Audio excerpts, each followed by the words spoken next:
pregador desta noite, irmãos, é o nosso querido irmão pastor Alaule Oliveira. Pastor Alaule, ele tem servido ao Senhor na Igreja Presbiteriana 13 de Maio e é sempre um prazer tê-lo aqui conosco, ministrando a palavra de Deus para esta congregação.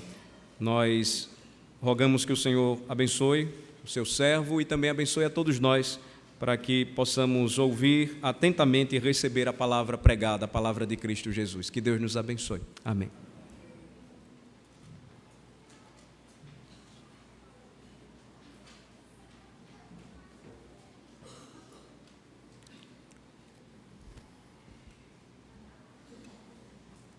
Mais uma vez, boa noite, e a graça e a paz do nosso Deus estejam no coração de todos que amam verdadeiramente o Senhor Jesus Cristo. Eu gostaria que você abrisse a sua Bíblia, a Palavra de Deus, no primeiro livro de Samuel, capítulo 1, versos de 9 a 28. Certamente uma história, uma narrativa bastante conhecida de todos nós e que certamente tem muito a nos dizer, uma vez que consta na Palavra de Deus e serve para o nosso ensino. Esta noite, a minha pretensão é justamente falar sobre os pais de Samuel, não de Samuel propriamente dito, ainda que o livro seja sobre a vida de Samuel, os seus feitos.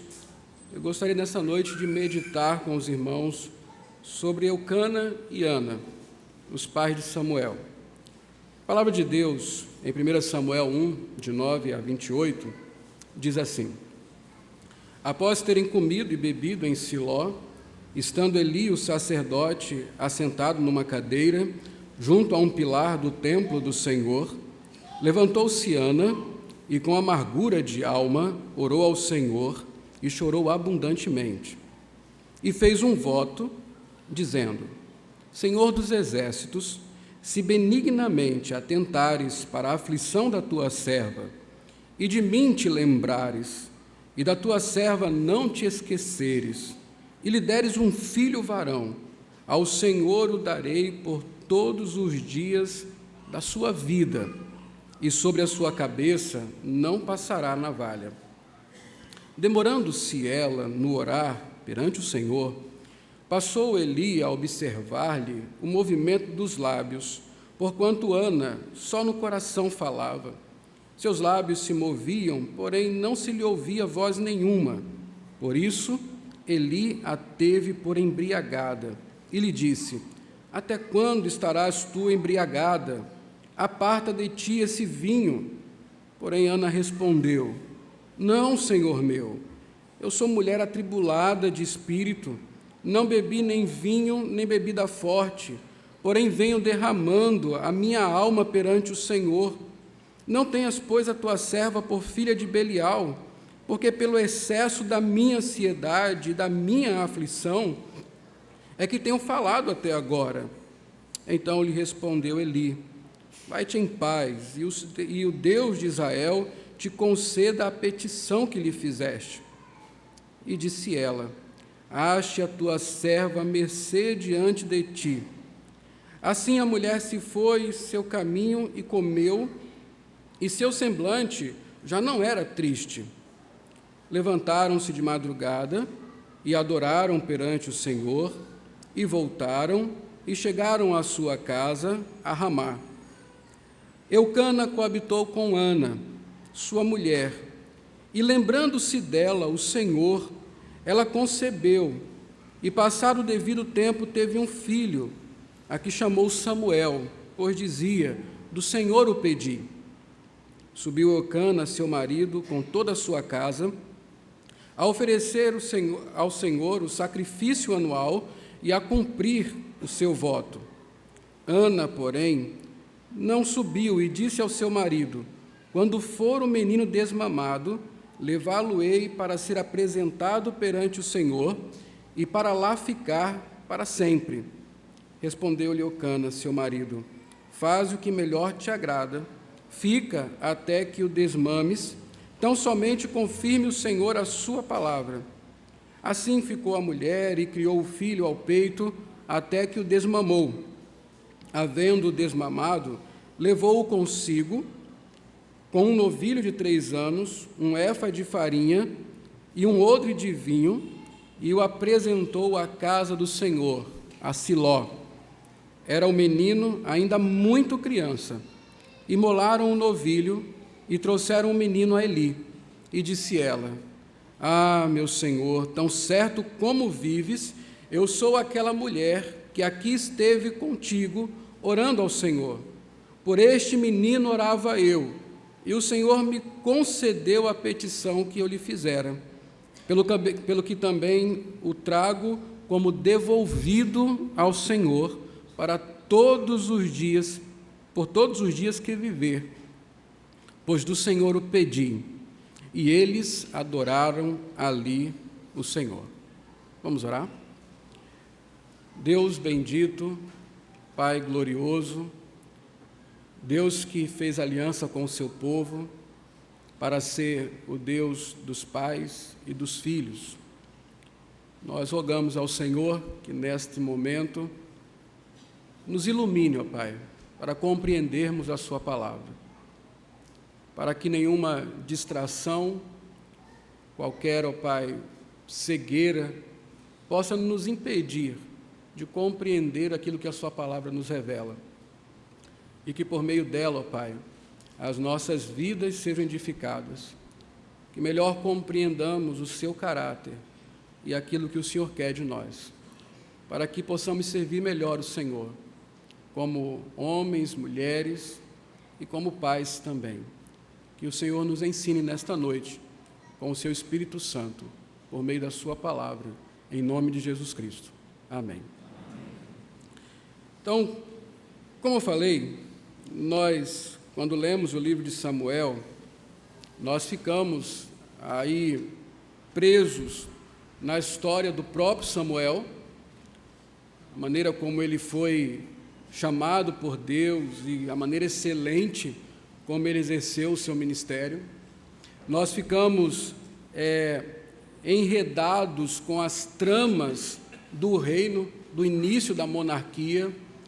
Nós ficamos boquiabertos com as atitudes de Saul, com a força, a grandeza de Davi. Nós ficamos tristes com o que acontece com Eli e com seus filhos.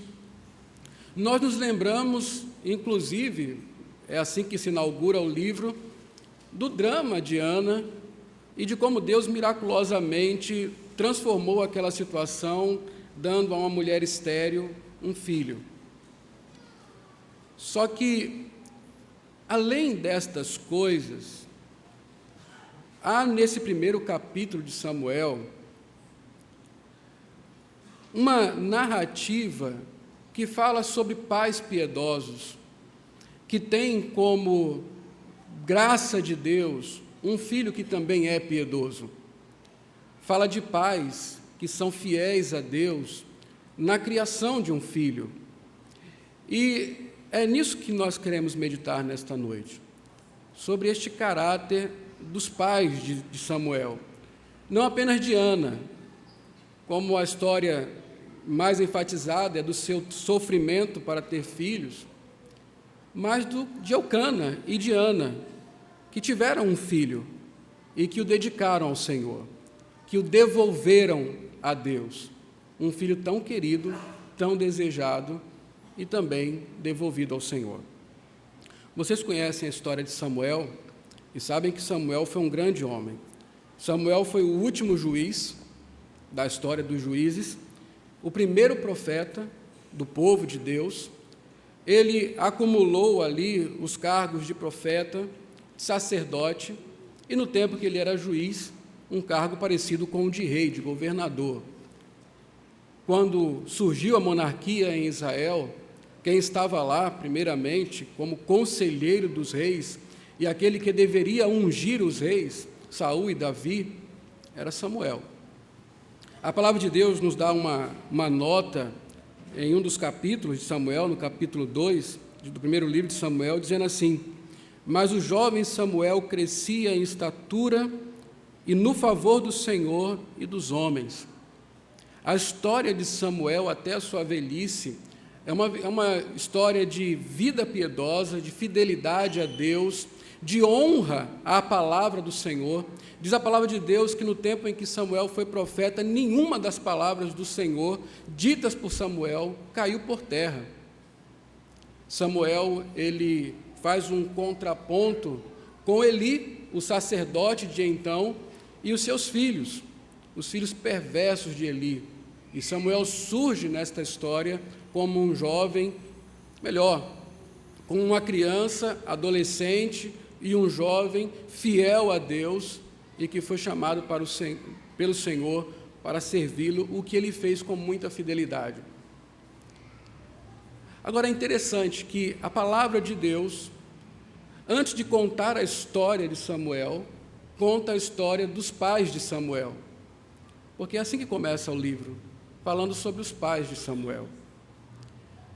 Os pais de Samuel têm algumas características importantes. Eucana, por exemplo, é um homem piedoso. É um homem que anualmente ia a Siló, fazia uma viagem, uma peregrinação, de Ramá até Siló, chegando lá, adorar o Senhor, levar sacrifícios, cumprir votos. Isso ele fazia anualmente.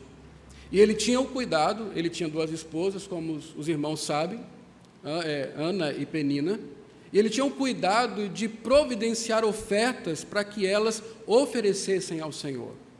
Isso ele fazia anualmente.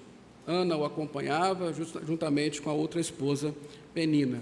Isso é a prova da piedade, isso é a prova de um homem que é ocupado com as coisas de Deus. Ana, a sua mãe, ela era uma mulher também piedosa, sempre acompanhou o seu marido. A sua vida de oração, a maneira como ela resolvia os problemas e colocava a sua angústia diante de Deus, sempre orando, sempre buscando o Senhor no templo, mostra esta piedade, esse cuidado pessoal com a sua própria vida e saber que Deus é o Senhor, aquele que sustenta, que ampara, que conforta e que pode dar solução para os problemas. Ana se comportava desta maneira. Ana tinha uma adversária na própria casa. Por conta da sua infertilidade, o marido dela teve que arrumar uma outra mulher para lhe suscitar herdeiros. E essa mulher não era piedosa. Essa mulher maltratava Ana constantemente, zombava dela porque ela era estéril. Não tem nenhuma nota na Bíblia, na história de Ana, dizendo que, de alguma forma, Ana se vingou de Penina. Não há uma oração de imprecação contra Penina, não há nada a respeito de Ana contra essa outra mulher. Mesmo no seu canto, quando depois de ter seu filho, ela compõe um canto, um salmo de louvor, ela fala que Deus trouxe para ela vitória, mas em nenhum momento ela desdenha de Penina. Isso mostra piedade. Quando está orando e o sacerdote Eli a confunde com uma mulher embriagada, e ela pede até para que ele não pense que ela é uma vadia, é isso que quer dizer uma mulher de Belial, porque essa imagem que Eli tinha dela, ela não foi grosseira, apesar de estar angustiada, de estar com a alma ferida, ela não usou isso para ser grosseira com Eli. Pelo contrário, ela foi muito humilde e ainda pediu a compreensão, a misericórdia da parte de Eli, que era o sacerdote de então, aquele instrumento de Deus para fazer ligação entre o povo e o Senhor. Ana era uma mulher piedosa, mas era uma mulher extremamente triste também. Uma mulher que ela mesma se descreve como amargurada de alma, atribulada de espírito, ansiosa, que muitas vezes perdeu a fome porque não tinha um filho, mas ainda assim não blasfemou de Deus, não andou murmurando, pelo contrário, todo o seu esforço era proclamar ao Senhor por misericórdia. Esse é o drama deste primeiro capítulo, essa questão de Ana, a sua esterilidade. Mas o texto que nós lemos termina com uma frase que às vezes passa despercebida, mas que traz para nós um grande motivo de reflexão, porque nós começamos um texto em um tom muito triste, sombrio, de uma mulher estéril, que para aquela época era terrível, e acaba assim, o versículo 28, a parte B, do texto que nós lemos. E eles adoraram ali o Senhor. Toda essa história inicial de Samuel, dos pais de Samuel, termina com adoração ao Senhor. E essa adoração, como nós lemos, é por conta do nascimento de Samuel, é por conta de Deus ter concedido um filho a eles. E é interessante, porque aqui nós precisamos pensar justamente na nossa vida e na vida dos nossos filhos. Como é que a nossa história pode terminar em louvor e adoração a Deus em relação aos nossos filhos? Como é que ao final da nossa trajetória com os nossos filhos pode haver uma nota como essa, que ali eles adoraram ao Senhor, na maternidade, na paternidade, na criação dos filhos, assim como nós vemos na história de Eucana e Ana, os pais de Samuel. Hoje, nós celebramos aqui uma profissão de fé de alguém que cresceu no Evangelho, foi batizado na infância. Conversando com Alain, foi comum este ano, nas profissões de fé feitas aqui, de que pessoas que foram batizadas na infância, foram criadas assim e chegaram a professar a fé. Certamente os pais dessas pessoas tiveram este momento especial de adorar a Deus por causa dos seus filhos, pela alegria de ver confirmado aquilo que aconteceu na infância, agora na idade adulta. Eu acho que essa é a esperança de todos os pais que têm filhos na igreja, que o esforço da criação, que a instrumentalidade de Deus em dar filhos, em dar pais crentes aos filhos, seja realmente alcançada com filhos que possam professar o Senhor, filhos assim como Samuel, que no final da sua história, o que se observa é uma trajetória de fidelidade, de retidão, de temor ao Senhor. Os pais são muito importantes na vida dos filhos. E eu quero mostrar isso nessa história, nessa narrativa. Então, deixe sua Bíblia aberta aí, nós vamos precisar ler alguns textos. E eu quero aplicar essa narrativa da seguinte maneira. Primeiro, desejar ter filhos deve vir junto com o desejo de devolvê-los ao Senhor. Ou melhor, de consagrá-los ao Senhor.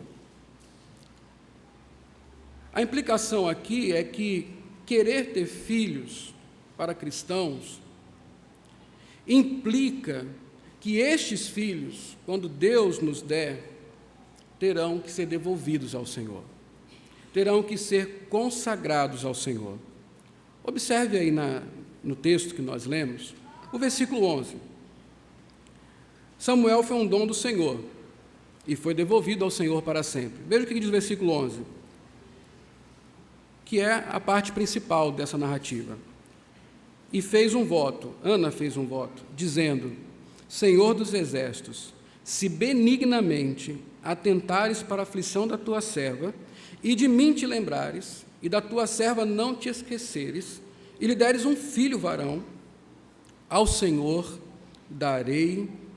o darei por todos os dias da sua vida, e sobre a sua cabeça não passará navalha.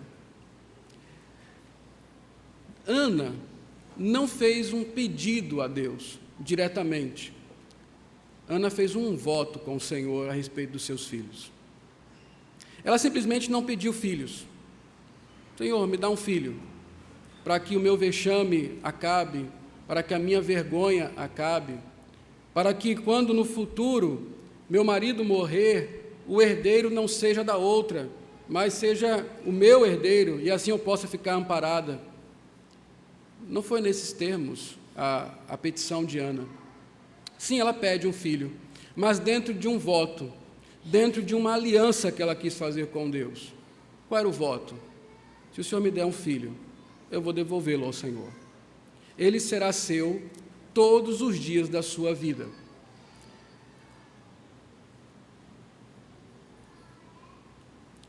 Samuel, ele é descendente de um levita, portanto, ele é um levita. Os levitas têm o compromisso, têm a obrigação de serem consagrados ao Senhor dos 25 anos de idade até os 50. Quando Ana fala, eu vou dar ao Senhor, vou devolver ao Senhor, desde sempre, desde o nascimento, ela não está apenas fazendo o que seria comum para uma família levita fazer.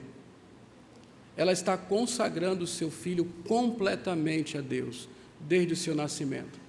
Inclusive, fazendo-o passar por um voto de privação, que era o voto de Nazireu. Não cortar cabelos, não beber vinho, não comer nenhum fruto da videira, não tocar em mortos e assim por diante. Ela realmente quer consagrar o seu filho a Deus. Agora veja a atitude de Eucana, versículo 21. Muitos dão muita ênfase a Ana nesse texto e se esquecem de Eucana, o pai, o sacerdote daquela casa. Eucana faz o seguinte: o voto foi feito e Deus abençoou este casal com filho, Samuel. No ano seguinte, veja a atitude de Eucana. Subiu Eucana, seu marido, com toda a casa, a oferecer ao Senhor o sacrifício anual e a cumprir o voto. Isso não se demorou. Eucana sabia que aquele voto de devolver a Deus deveria ser cumprido com urgência e fidelidade, e essa foi a disposição dele.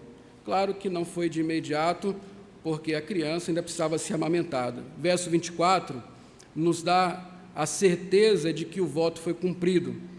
Havendo-o desmamado, levou-o consigo com um novilho de 3 anos, um éfa de farinha, um odre de vinho, e o apresentou à casa do Senhor, a Siló. O menino ainda era muito criança. Eucana e Ana devolvem Samuel. E a gente, ouvindo a história, sem entrar nela, parece que tudo foi muito fácil. Você sabe quantos anos tinha Samuel quando ele foi devolvido ao Senhor? Quando ele foi levado para morar com Eli, em Siló? A idade do desmame, 3 anos de idade. Com 3 anos de idade, Ana entrega o seu único filho, homem, e o único filho, qualquer gênero, ao Senhor. Entrega nas mãos do sacerdote. Samuel não era qualquer criança. Samuel era o único filho de uma mulher estéril. Por não ter este filho, Ana perdeu a fome. Ana chorava. Por não ter esse filho, Ana era alvo do vexame, da zombaria de sua adversária. Por não ter esse filho, Ana era uma mulher amargurada de alma, atribulada de espírito, ansiosa, sem razão para a vida. Ela não conseguia nem usufruir do amor do seu próprio marido. Este filho para Ana fazia-lhe muita falta. Cumprir esse voto não foi algo fácil, tranquilo. Eu tenho uma filha de 3 anos de idade. Eu não consigo nem deixar ela 6 horas longe de mim, com quem quer que seja. Você imagina você deixar esta criança em um lugar distante, ao cuidado de uma pessoa que você não conhece direito, para ver anualmente, e sem qualquer razão, por força do voto, para trazê-lo de volta para casa.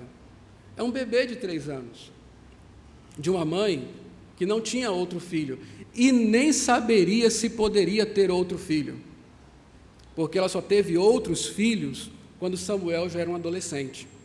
Então ela passou muito tempo sem Samuel e sem filho nenhum que lhe consolasse pela falta de Samuel. Agora você imagine este dia em que Ana, depois de amamentar seu filho por 3 anos, juntamente com Eucana, vão ao templo e entregam este menino a Eli. Você já viu uma criança, quando vai para o primeiro dia da aula? Não é tranquilo, ou é? Quem já levou seus filhos aqui no primeiro dia de escola, sabe do drama. Você faz uma catequese com ele durante o semestre anterior, vai preparando, vai adulando com a farda, com a merendeira, com os livros, diz que vai ser tudo muito legal, leva, e com raríssimas exceções, quando você entrega a criança na mão da tia, ela abre o berreiro assim que lhe perde de vista. Então você imagina que quando Ana chegou para entregar Samuel, não apenas ela e o pai estavam tristes por essa separação, mas o próprio Samuel estava sentindo isso. Ele ia ficar sem a mãe dele. E vocês imaginem Ana e Eucana vendo justamente o sofrimento de um filho que está sendo desgarrado da mãe, ainda que por um bom motivo, e sem voltarem atrás, pela fidelidade de devolverem ao Senhor. Então, o drama dessa devolução a Deus não é uma coisa tão simples como a gente pensa. Devolver a Deus o Filho, pelo voto que se fez, não foi algo tão simples, tão tranquilo, como uma leitura superficial da história possa nos revelar. O que mostra isso? Esta fidelidade em cumprir um voto a Deus, devolvendo Samuel da forma como tinha sido prometido. Nos mostra fidelidade e nos mostra quem é o centro da vida. Numa relação entre pai e filhos, podem existir vários ídolos. A maternidade pode ser um ídolo, a paternidade pode ser um ídolo. Eu quero ser o melhor pai para o meu filho, ou a melhor mãe para o meu filho, para ser admirado por ele, para receber dele o louvor, para que no futuro ele diga: o meu pai é o cara, ele é o tal. A própria paternidade pode ser uma idolatria, tem uma função em si mesma. O filho pode ser o ídolo. Eu faço tudo pelo meu filho. Eu faço tudo e me devoto a ele. Todo o meu esforço, toda a minha inclinação, toda a minha criatividade, todas as minhas concessões são por causa do meu filho, para que ele se sinta feliz, para que ele não seja desagradado, para que ele não chore. Contudo, só há um Deus, e Ele é o Senhor, e Ele não pode estar abaixo nem dos nossos filhos, nem os nossos filhos, por mais que nós os amemos, podem estar acima de Deus. E o que Eucana e Ana revelam nessa prontidão sofrida para devolver Samuel a Deus, revela que, em primeiro lugar, estava o Senhor e não Samuel. Por mais que ele fosse desejado, e desejar filhos é algo desejável. É estranho um casal, principalmente cristão, não querer filhos. É importante querermos filhos, mas é importante saber que os nossos filhos não vêm para roubar a glória do Senhor, porque o Senhor não dá a sua glória a ninguém, nem aos nossos filhos. Mostra a fidelidade de Eucana e Ana em cumprir um voto que fizeram a Deus, porque Deus é maior que o próprio Filho. Como é que isso atinge as nossas vidas? Como eu falei, há esta idolatria. E como hoje há pais devotos a seus filhos, pais que não conseguem entender que a criação de filhos não é simplesmente criar o filho para a felicidade do filho, mas é criar o filho para a glória de Deus. Então os pais fazem inúmeras concessões. Os pais privam os filhos de sofrimento, não disciplinam, não dizem não, não corrigem, não estabelecem regras, não ensinam a palavra de Deus. Tudo isso para poupar os filhos, para que eles não sejam diferentes do mundo, para que eles não se sintam tolhidos nos seus direitos. Ana fez um voto de tornar Samuel um nazireu. Um nazireu era a coisa mais diferente que tinha naquela comunidade. Não podia cortar o cabelo, não podia experimentar do fruto da videira, nada que fosse com uva ele poderia comer. Ele tinha que ter uma vida quase que monástica. Não podia ir a velórios, não podia tocar em morto. E fora isso, Samuel teria que viver dentro da casa de Eli, dentro do templo o tempo todo. Quando nós olhamos isso, nós podemos aplicar para a nossa realidade da seguinte maneira, que filhos cristãos, eles têm restrições em suas vidas. Eles não são como os filhos do mundo. E estas restrições que fazem parte daqueles que servem a Deus, elas provocam alguns sofrimentos, elas provocam algumas privações. E somos nós, os pais, os primeiros a dizer para os nossos filhos que eles não podem fazer o que todo mundo faz, que eles não podem dizer o que todo mundo diz, que eles não podem uma série de coisas, porque devolver o filho a Deus significa consagrá-lo ao Senhor, santificá-lo, ainda que ele nem conheça a Deus ainda, mas por estar debaixo da nossa responsabilidade, nós temos que mostrar que a vida que está preparada para um cristão é totalmente diferente. Deixa eu ilustrar isso. Eu tenho 3 meninas em um mundo consumista, erotizado, fútil, e aí mais adjetivos que você possa colocar. Fora isso, elas nasceram concebidas em pecado, elas têm as suas próprias inclinações. E como nós vimos hoje na confissão de Sara, que foi a confissão de todos aqueles que professaram a fé, nós sabemos que há uma inclinação muito mais forte para desobedecer a Deus do que para obedecê-lo. Então, absorver o mundo para elas é muito mais fácil do que repudiá-lo. A quem cabe o treinamento? A quem cabe dizer para elas que elas não podem aderir a qualquer moda, que elas não podem ser fúteis, precisam ser profundas, que beleza não é mais importante que virtude? Sou eu e a Raquel. Elas nem sempre compreendem isso, e ainda que compreendam, nem sempre aceitam.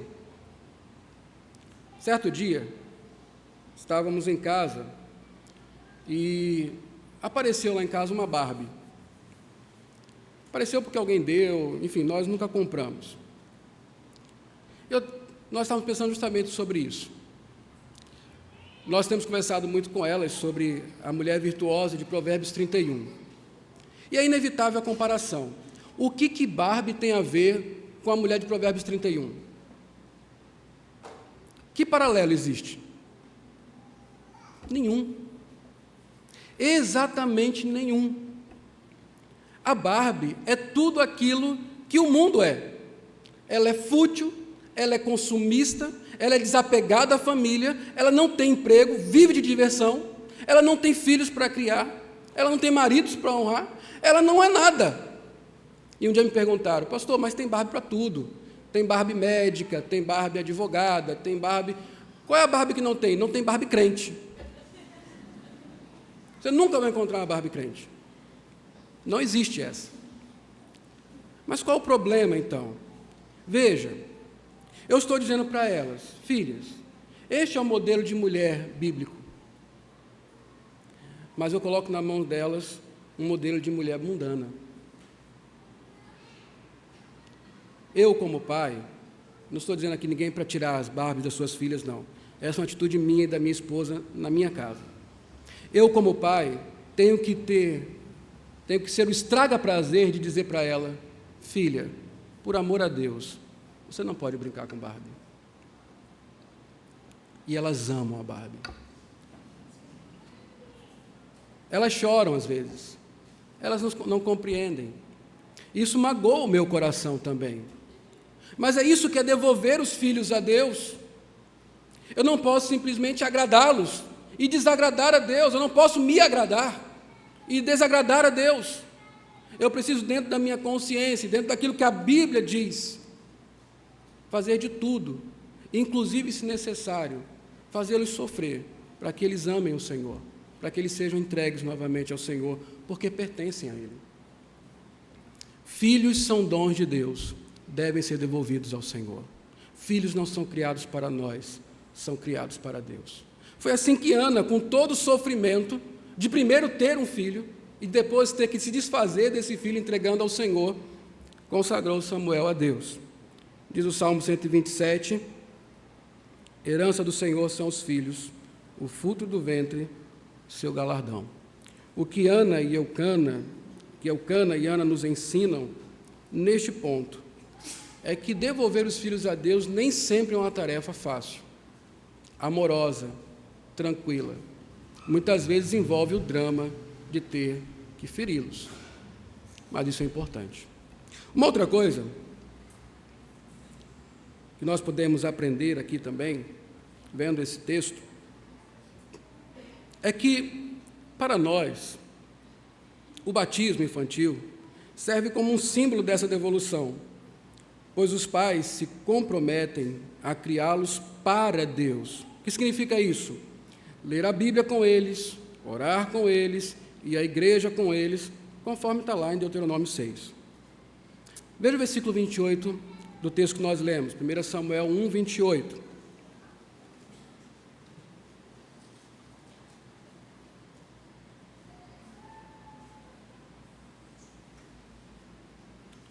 Diz assim: pelo que também o trago como devolvido ao Senhor, por todos os dias que viver, pois do Senhor o pedi, e eles adoraram ali ao Senhor. Veja, o que nós vimos hoje aqui é o que nós mais desejamos, ver os nossos filhos, de modo próprio, confessarem sua fé em Jesus Cristo. Deixarem claro que no coração deles, aquilo que porque nós oramos ao Senhor, se realizou. Eles agora creem em Jesus Cristo. E com a fé deles mesmos, estão caminhando, seguindo como discípulos de Cristo. Eu confesso que quando eu estava anotando o sermão, e eu cheguei nesse ponto, eu até dei aquele sorriso de canto de boca, né? Porque eu escrevi aqui: um dos momentos mais alegres da vida de um pai cristão deve ser a profissão de fé dos seus filhos. E por que eu ri? Porque eu fui realmente averiguar isso na minha mente, se isso era real. E eu fui ver o que nós comemoramos.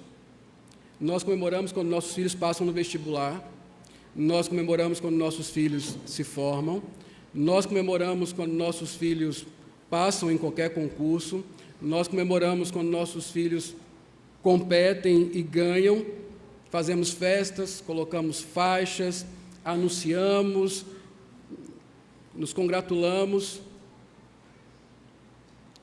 Mas, sinceramente, eu não tenho visto muita festa, nem muito alarde dos crentes quando seus filhos professam a fé. O que isso revela? Revela qual é o anelo do nosso coração. Quanto maior a comemoração, maior é o anelo do coração. Isso significa que muitas vezes nós estamos criando nossos filhos para conquistarem essa terra e não como peregrinos em jornada que estão caminhando para a luz. É algo que nós precisamos pensar e rever. Mas este é o momento que nós desejamos. Eu creio que, ainda que nós tenhamos algumas distrações quanto a isso, todo pai cristão sincero, desde que seu filho nasce, ora por ele e tenta discipulá-lo, evangelizá-lo, deseja que não apenas nasça naturalmente, mas que nasça de novo. E chegamos à profissão de fé. Nós sabemos também, meus irmãos, que conversão, transformação de coração, fé salvadora em Jesus Cristo, não é algo que nós, pais, podemos produzir em nossos filhos. Não podemos. se não for a graça de Deus, se não for a sua misericórdia, se não for o lavar regenerador do Espírito Santo do Senhor, nossos filhos, a despeito dos nossos esforços, eles continuarão perdidos. Eles precisam, assim como nós, da graça de Deus. Eles precisam nascer de novo, e novo nascimento é coisa que só o Espírito Santo de Deus faz. É por isso que, apesar de nos esforçarmos, nós temos que nos esforçar ainda mais, de joelhos, lutando pelos nossos filhos, para que o Senhor, na sua graça e misericórdia, se apiede deles e os converta a si próprio.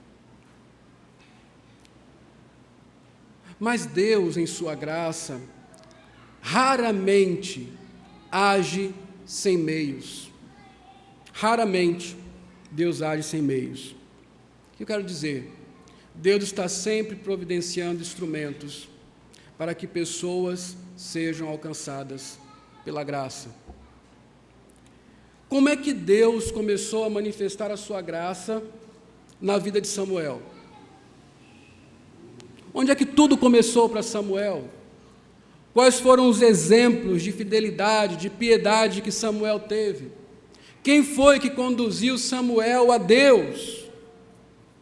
Foram seus pais. Pais são instrumentos da graça de Deus. Pais são a maneira como Deus começa a revelar a sua graça aos seus filhos. E nós não podemos nos esquecer disto. Nós temos um papel fundamental e temos que ser voluntários nisso, ainda que essa seja a nossa obrigação, ser os instrumentos de Deus que conduzem nossos filhos a Ele. Sermos a manifestação da graça de Deus na vida dos nossos filhos. A graça de Deus começou a operar na vida de Samuel por meio dos seus pais. Isso é extraordinário, é um grande privilégio. Eu vejo pais que se orgulham em dizer: quem ensinou meu filho a andar de bicicleta fui eu. Quem ensinou meu filho a jogar bola fui eu. Isso não vai acontecer comigo. Quem ensinou minha filha a cozinhar, a fazer isso, a fazer aquilo outro, fui eu. Mas não na mesma frequência, nós ouvimos pouquíssimos pais dizendo que foram eles que conduziram seus filhos a Deus. Que eles empreitaram isso, que eles lutaram por isso, que eles queriam o privilégio para si, a glória, como diz Paulo, a glória que ninguém tira, de ter sido eles a ser os instrumentos de Deus na condução dos seus filhos a Cristo. Esse é um privilégio que ninguém deveria abrir mão. Essa é uma luta que nós não devemos passar para outro. Este é o bom combate de cada pai, discipular, evangelizar os seus filhos, assim como Ana e Eucana fizeram. Na antiga aliança, os filhos eram integrados ao povo de Deus por meio da circuncisão. A esperança de cada pai judeu era que aquele filho circuncidado e depois criado nos caminhos do Senhor, à luz do que diz Deuteronômio 6, eles, no tempo determinado por Deus, pudessem também ter os seus corações circuncidados e, de maneira própria, particular, individual, começassem a servir a Deus. E eles mesmos pudessem dizer: eu e a minha casa serviremos ao Senhor. Na nova aliança, que é o nosso caso, nós fazemos isso quando trazemos os nossos filhos a Deus através do batismo. E lá fazemos um voto, tal qual o de Ana, de que iremos consagrar os nossos filhos ao Senhor. Você lembra, quando você batizou o seu filho, o que você prometeu? Você tem vívido na sua mente os seus votos a respeito de como você criaria seus filhos? Você prometeu coisas simples, como ser testemunho para eles de vida cristã e de piedade, de ética e de moral. Você prometeu que iria ler a Bíblia com eles e queria fazer com que eles aprendessem a ler para lerem a Bíblia, não para passarem em concursos. Você prometeu que conduziria-os à igreja e estaria com eles lá. que oraria com eles e por eles. São os votos daqueles que desejam não apenas que seus filhos entrem no corpo da igreja, mas entrem de fato no corpo de Cristo, que desejam que o lavar do corpo se torne o lavar regenerador do Espírito Santo de Deus no coração dos seus filhos. Ainda que tudo isso seja obra da graça de Deus, Deus convocou instrumentos para que a sua graça se realizasse na vida dos nossos filhos. E não tenha dúvida, esses instrumentos são os pais. A profissão de fé dos nossos filhos se dará por causa da graça do Senhor. Mas que bom se nós pudermos dizer: a graça do Senhor esteve com os meus filhos desde o dia que eles nasceram na minha casa, porque eu fui diligente em ser um instrumento desta graça na vida deles. Nossos filhos, nós temos que ter o desejo deliberado de que nossos filhos sejam salvos, e não apenas um desejo como se isso fosse acontecer por obra do acaso. A providência de Deus deu aos seus filhos pais crentes. Uma última coisa que nós podemos aprender com esta história é que Ana entregou Samuel a Eli. Ele era o sacerdote daquele tempo. Vira sua Bíblia aí, 1 Samuel 1, 25.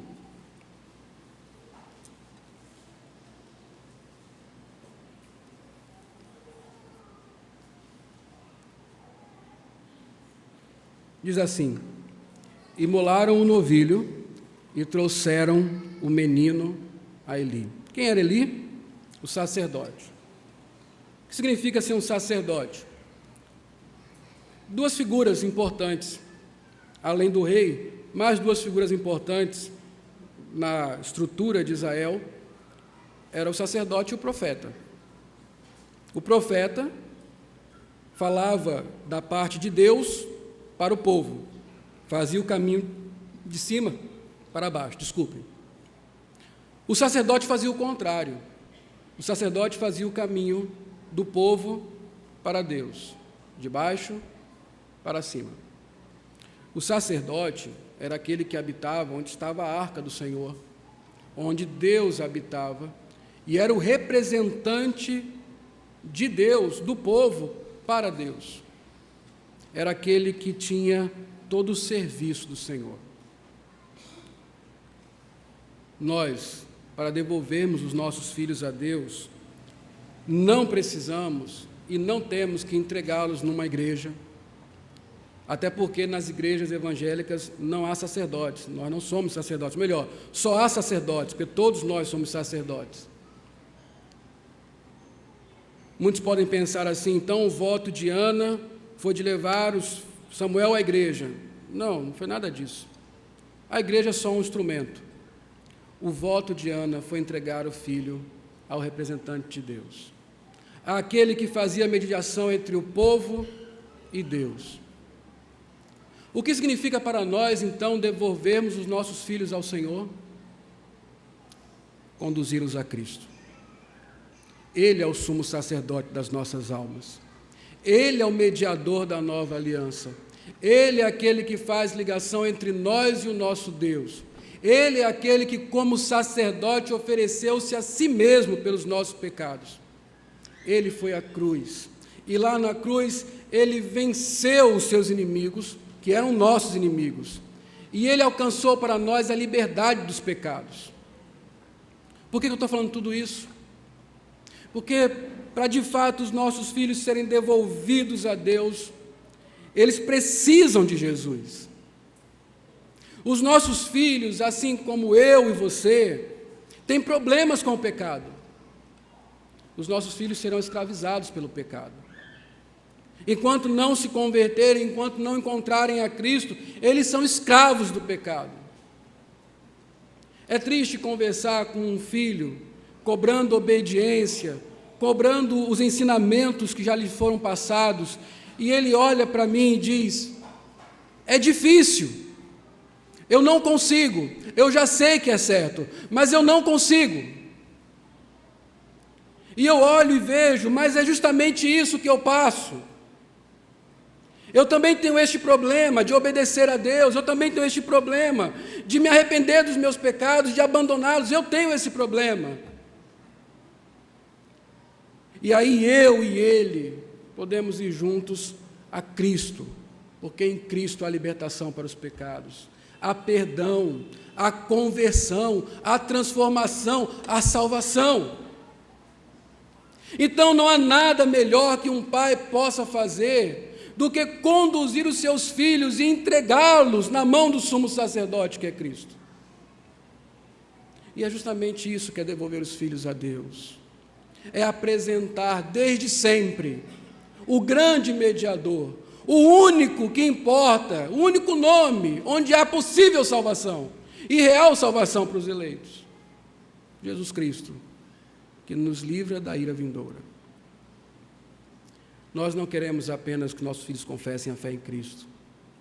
Nós queremos que eles estejam do mesmo lado que nós no céu, na glória celestial.